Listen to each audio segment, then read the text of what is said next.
अस्सलाम वालेकुम जी, कैसे हैं सब। उम्मीद है अच्छे होंगे, मज़े में होंगे। और आज जो रेसिपी हम बना रहे हैं वो है चपली कबाब। कच्चे कीमे के कबाब हैं ये।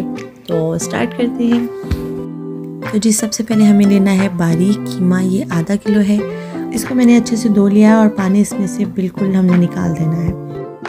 ये है जी कुछ मसाले, जिसमें है लाल मिर्च 1 टेबल स्पून, भुना कुटा हुआ ज़ीरा 1 टेबल स्पून, खुश्क धनिया 1 टेबल स्पून, मोटी जो मिर्च होती है वो हमने ले लेनी है 1.5 टेबल स्पून, नमक 1 टेबल स्पून, या अपनी हस्ब ज़रूरत आप डाल लें। और साथ में ये है चपली कबाब मसाला 1 टेबल स्पून। ये अगर ना हो तो आप स्किप भी कर सकते हैं, सिर्फ आपको उसमें मिर्च का जो है क्वांटिटी बढ़ा लेनी है।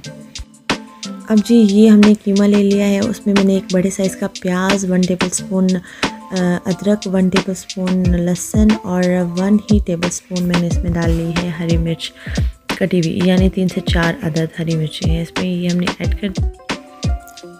उसके बाद ये जो मसाले मैंने आपको दिखाए थे ये सारे मैं इसमें ऐड कर रही हूँ। अब मैं डाल रही हूँ इसमें लेमन जूस 2 टेबल स्पून। अब यहाँ पे हम सब्ज़ धनिया जो है वो काट के डाल लेंगे, नहीं है तो मेरी तरह मेथी आप भी डाल दें। ये मैं हल्दी डाल रही हूँ जी 1/2 टेबल स्पून, जो कि मैं भूल चुकी थी पहले, वहाँ उस पर मैंने ऐड नहीं की थी। तो अब इसे हम अच्छे से मिक्स कर लेंगे। थोड़ा सा हमने मसाला इसमें मिक्स करना है। उसके बाद हमने इसमें एक अंडा शामिल करना है। ये आपको अपने कीमे के हिसाब से ही शामिल करने हैं सारे मसाले। अब इस अंडे को हम अच्छे से मिक्स कर लेंगे और सारे मसाले भी हमारे इसके अंदर अच्छे से मिक्स हो चुके हैं।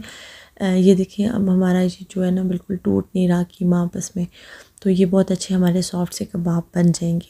अब कबाब बनाने के लिए हमने हाथ पे लगाया है जी ऑयल थोड़ा सा, और आपको कोई भी शेप देनी है आप दे लें, लंबा बनाना है, गोल बनाना है, तो किसी भी शेप में आप बना सकते हैं।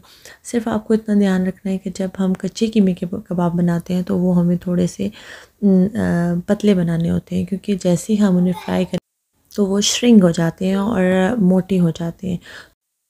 तो ये जी मैंने कबाब बना लिए, देखिए आप कितने पतले हैं। आपको भी सेम इसी तरह बनाने हैं और इस स्टेज पे आप इनको फ्रीज़र में भी रख सकते हैं। अब एक पैन में मैंने ऑयल ले लिया है, उससे पहले अच्छे से हम गर्म कर लेंगे, और जब हम कबाब इसमें डालेंगे तो हमें उसका फ्लेम मीडियम से लो रखना है, ताकि हमारा कीमा जो कच्चा है वो अच्छे से पक जाए। तो दोनों साइड हमें ऐसे ही पका लेंगे और ये ज़बरदस्त से हमारे चपली कबाब रेडी हैं। बहुत सॉफ्ट बने थे हमारे ये कबाब। आप ज़रूर ट्राई कीजिएगा। वीडियो पसंद आई हो तो लाइक कर दें। अल्लाह हाफ़िज़।